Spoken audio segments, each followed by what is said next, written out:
Somebody sent me a sticker to put on the car. I haven't put it on my car yet. A very wise sticker, I don't know where it originated. It says, you don't need to believe every thought you think.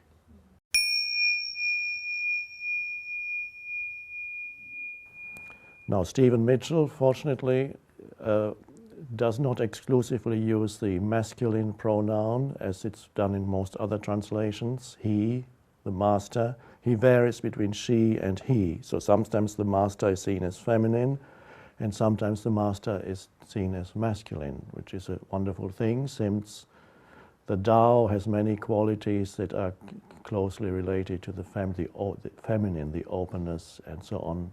There are many images in the Tao Te Ching that are feminine images to point to the essential nature of the Tao. Not that the Tao itself is feminine, but to get a feeling for what Tao is, the Tao Te Ching uses feminine imagery.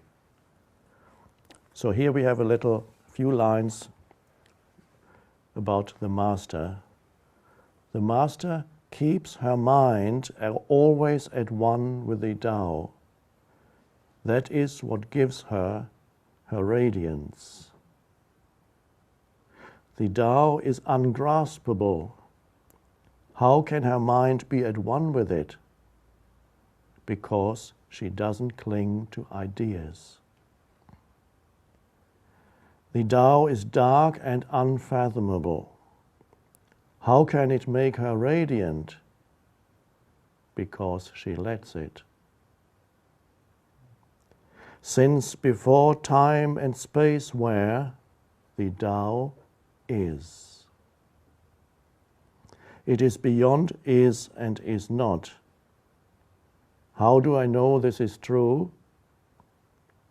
I look inside myself and see.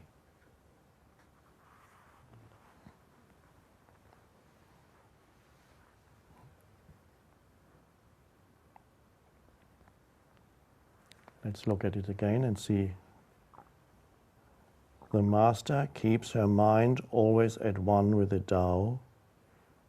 That is what gives her her radiance. Keeps her mind at one with the Tao. In the next line it says, if it's ungraspable, how can her mind be at one with it? And it says, because she doesn't cling to ideas. Interesting. She doesn't cling to ideas.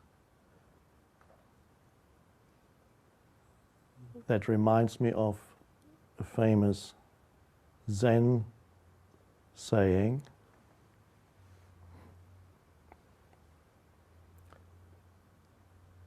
I don't remember who said it, but a Zen master said it. Don't seek for the truth. Just cease or stop cherishing opinions. That is, I believe, points to the same inner state of disidentification from thinking. She doesn't cling to ideas. Cling to. It doesn't mean she doesn't have ideas, the master. But the master does not cling to ideas. And the Zen master, when he said, don't look for the truth, just stop cherishing opinions. He didn't say, stop having opinions, just as Lao Tse does not say, don't have ideas. It says, don't cling to ideas, and the other master says, stop cherishing opinions. So this clinging, which is the same as cherishing, is self-identification with thoughts that arise. In other words, you then believe completely in every thought that comes into your head. Amazing. You believe in it, that means You are it.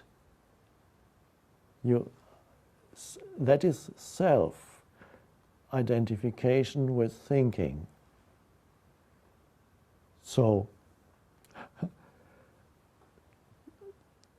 how then to be at one, always at one with the Tao? So simple. On the one hand, you could call it stop cherishing opinions. Now, any thought that arises ultimately is an opinion, you could say.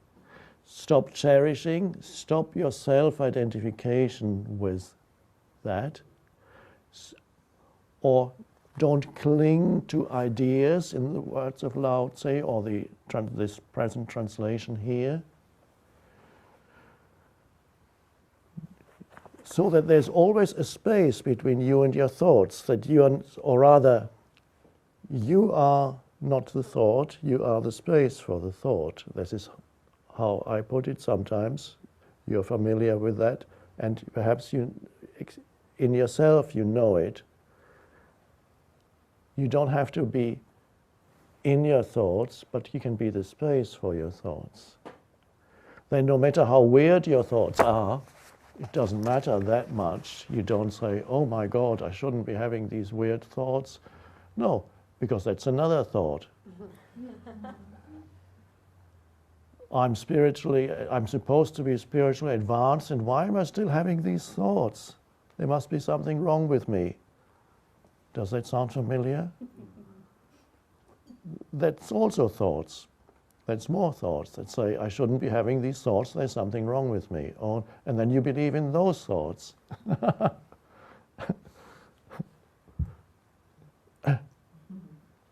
Thoughts that judge other thoughts.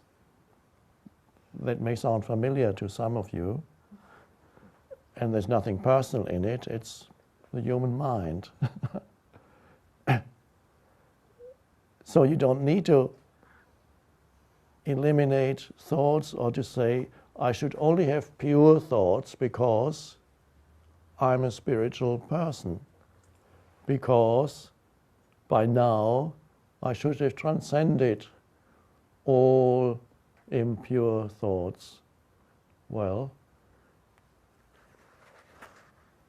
then you're in a dilemma, because in this world of polarities, if you only want to have pure thoughts, you're creating the other polarity in the unseen.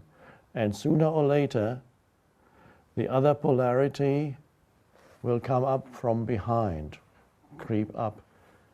And this has been done sometimes by Christians who try to practice the teachings of Christ without entering the state of consciousness out of which that comes. So they try to be pure and spiritual and good Christians and denied the other polarity, repressed it, and then suddenly they get overpowered by something deeply destructive and negative. So you have these occasions, you have a nice, wonderful person who always talks in spiritual, just so and spiritual.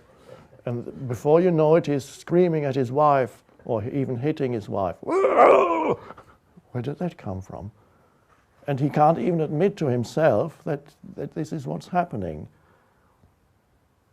And so if you push away certain thoughts because they do not fit into the mental image of who you are as this or that, then they assume a life of their own. And before you know it, they invade your mind again, if only in your dreams, and suddenly you have dreadful nightmares. But during the day, you're such a spiritual person, and at night you suddenly have dreadful nightmares. Monsters come, or you become a monster. Oh my God, this shouldn't be happening. And that's because you're pushing something away. The true spiritual does not lie in one thought or another thought. It lies in being there as the space for your thoughts. Then it doesn't matter anymore, really. Whatever thought arises is no more than that. It's a form that arises at this moment. You don't resist it. You don't need to resist it. But you're the space for it. You don't become it.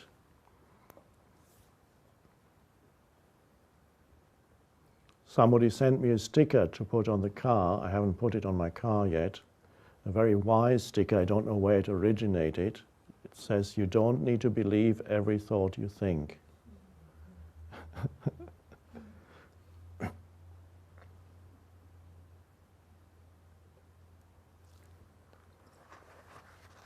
So this is the practice then of being the space or the witness for your thoughts rather than being the thought.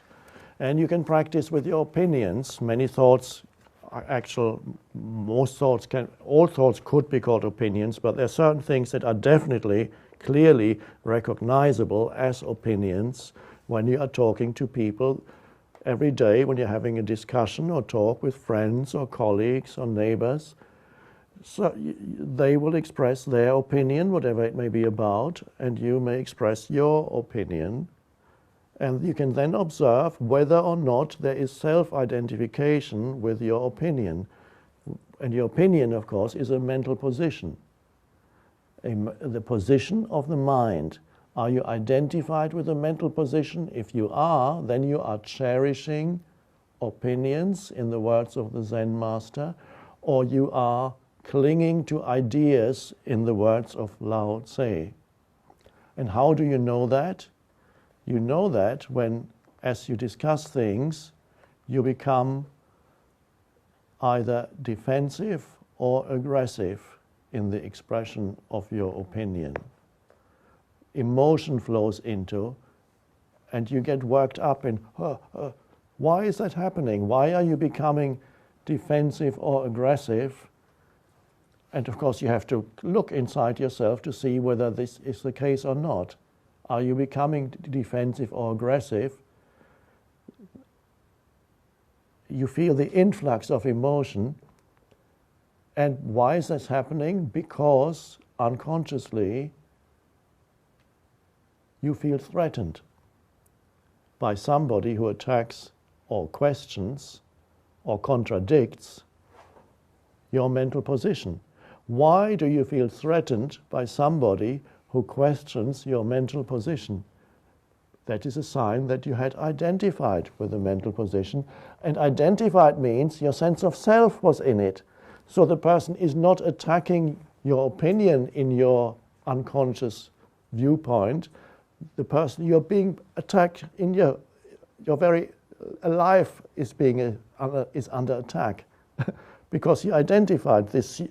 This is not true, but this is how it is perceived, as if they were attacking your very existence, because you identified with the mental position. There was a self in it.